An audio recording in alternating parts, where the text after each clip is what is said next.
Hello friends, foes, other watchers on the internet, my name is Matt, you're watching Hogwash Gaming, and today we're going to be discussing one of the most controversial things in Dungeons & Dragons 5th edition, and that would be the aarakocra.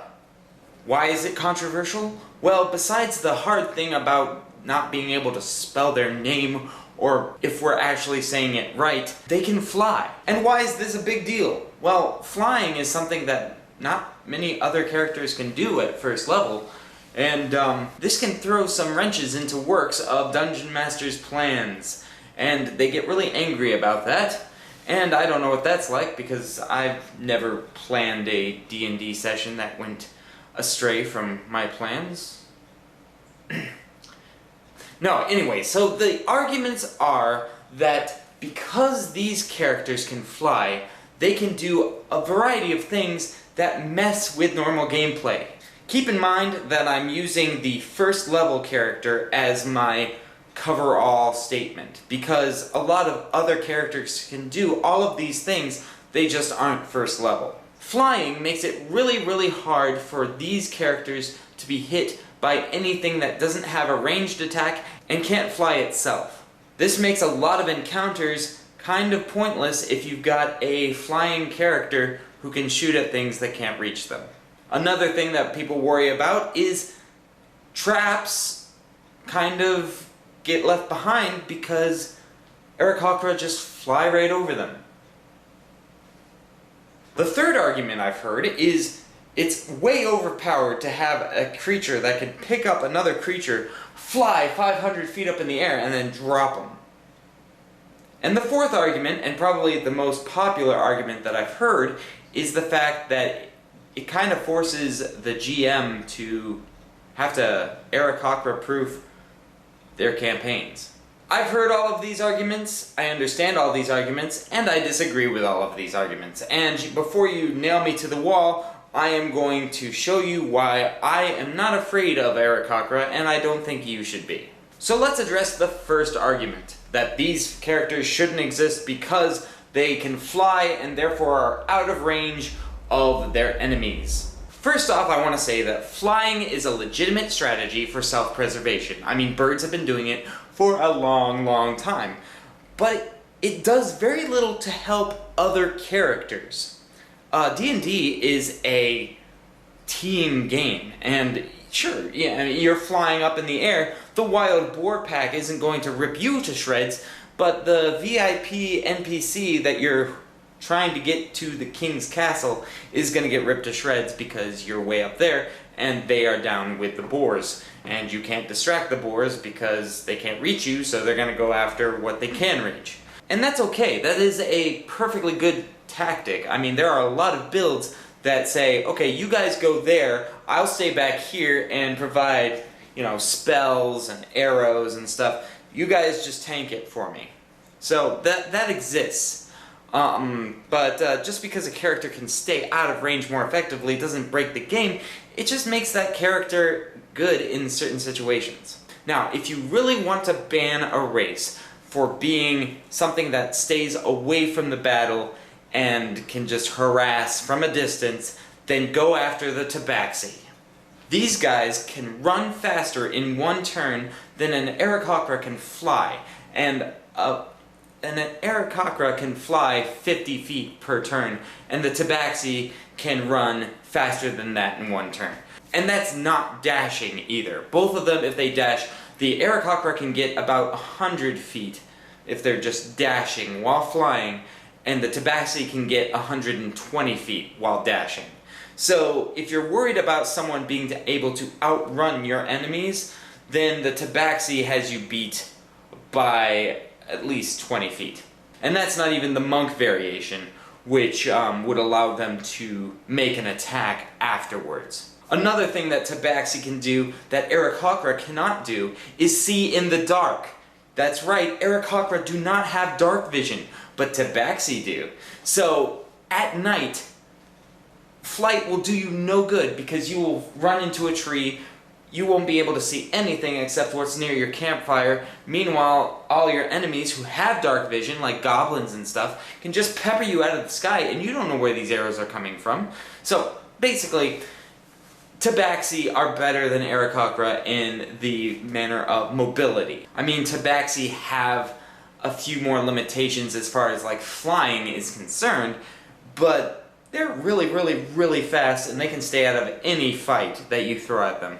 And with dark vision, that's just another layer that aarakocra cannot compete against. Oh, and I think I should mention that if you are on the ground, you can actually take advantage of cover much easier. And if you hit the dirt, once you get to where you are, then you become even harder to hit by ranged weapons. Something that you can't do in the sky. Now, I understand that having a first level character that cannot be hit by anything that doesn't have range or flight, I can understand how that would seem overpowered, but you gotta remember that all challenge ratings have creatures that don't have ranged attacks or flying. So I don't understand how that's different for a higher level character going up against a higher challenge rating creature that still doesn't have range or flight. And right here is a list of creatures that can fly that are less than a challenge 2 rating in the monster manual. These all can fly, and yeah, they're not as fast as an aarakocra, but they can still get up there. And the farther up you chase the aarakocra, the farther away from the others you can drive him, and then divide and conquer. You're splitting the party. It's a beautiful thing. And yeah, all of these things are just the ones that can fly, not the ones that have ranged attacks. There are others that have ranged attacks as well. And like things like the flying kobold and the dragon wormling, they have ranged attacks as well. So, you know, you can't tell me that a GM has his hands tied when it comes to trying to hit a flying creature. There's a lot of ways you can do that. Alright, moving on to traps. Now, traps are interesting because they are very varied. They have a lot of variation to them. And one thing that, you know, there's the pit trap with the spikes. I mean, yeah, that's something that you need to watch out for when you're walking, not so much when you're flying. But another thing I want to point out is flyers don't always fly. And, I mean, a player might have their character flying constantly, which is fine. I mean, I guess you can do that. I don't see any reason why you can't. But, yeah, the chances of a character always flying are rather low. So, all of these traps, like trapdoors that open underneath you, any trap that catches you off guard, you're still going to have to make a dexterity saving throw, or get caught in the trap, or hurt by the trap. And, yeah, just because you're flying doesn't necessarily mean that you won't set off those traps. I mean, you can set a tripwire instead of 1 foot above the ground, set it 3 feet above the ground, or 4 feet, or even 5 feet. Why would you do that? Well, if you're a goblin and you're this tall, then setting a tripwire above your headline is great, because anything taller than you will set off that trap while you can just run right under it. So, it's not out of the question that an aarakocra would be flying and hit that tripwire and set off a trap, even though it's not walking. Basically what I'm trying to say is traps are set for a certain thing. Like, if I'm going to go out into the woods and set a trap, I'm going to try to trap a certain kind of creature. So, traps being set for flying creatures would be designed to catch flying creatures. So, there's that. Traps can be designed for anything, and it doesn't take a huge stretch of the imagination or extra work to make that happen. The third argument, and probably the least common argument, is the fact that you could build a flying grappler who could swoop down, pick somebody up, fly up into the sky, and drop them and kill them using gravity.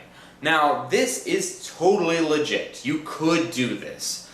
But there are some things in the way, and it's not something that the GM has to make up. It's actually in the rules, and it's also just really risky. First off, in order to grapple somebody, you have to overcome their strength. And aarakocra, as a species, do not get a bonus to their strength. They can still have a pretty high strength. There's nothing that keeps them from having a really good strength. but it's not likely that that's going to be their main build way, like their method of building. As far as a standard array, the highest they can go at level 1 would be a 15, which gives you a +2, which is okay, but it's nowhere near champion levels. And if you built your character along the lines of most aarakocra, then you will not have a lot of constitution, so you won't have a lot of hit points. And level 1 characters are very, very squishy, and they die very, very easily. So the idea of swooping down with this species that is built to be ranged and far away and dexterous, and trying to do something strength-based, is kind of risky. So, though it is a legitimate strategy in my book, and I would love to see it done, it's a one-by-one kind of thing. It's not an area effect. You have to overpower the creature, then you have to fly that creature up, and I don't know about the encumbrance rules on flying, but the way I've ruled as GM is you can pick up somebody and fly with them very easily if they are smaller than you. Otherwise, you are going to have disadvantage, or you're going to have to make some strength checks to make sure you can fly at all with this creature. And if they're fighting you and you're grappling them, that's going to be a disadvantage. So do with that as you will. That's not necessarily like rules as written, and I don't really care, because I'm a GM and I make rulings. It would be the same as if someone tried to pick somebody up while on ground and throw them off a bridge. It would be the same rules. If they're the same size as you, then you can't just like throw them over your shoulder and chuck them, no challenge or anything like that. You've got to roll some definite checks there. So yeah, this whole throwing people from the sky, I'm for it, but you're gonna have to work hard for it. And you know, flying into the sky with someone who's struggling against you, and by the way, you can't fly 500 feet except in 10 turns, and your opponent is struggling to escape every turn, and if they do escape, then I would probably say they would pull out a dagger and stab you through the heart, and you would be at a disadvantage because you're kind of busy.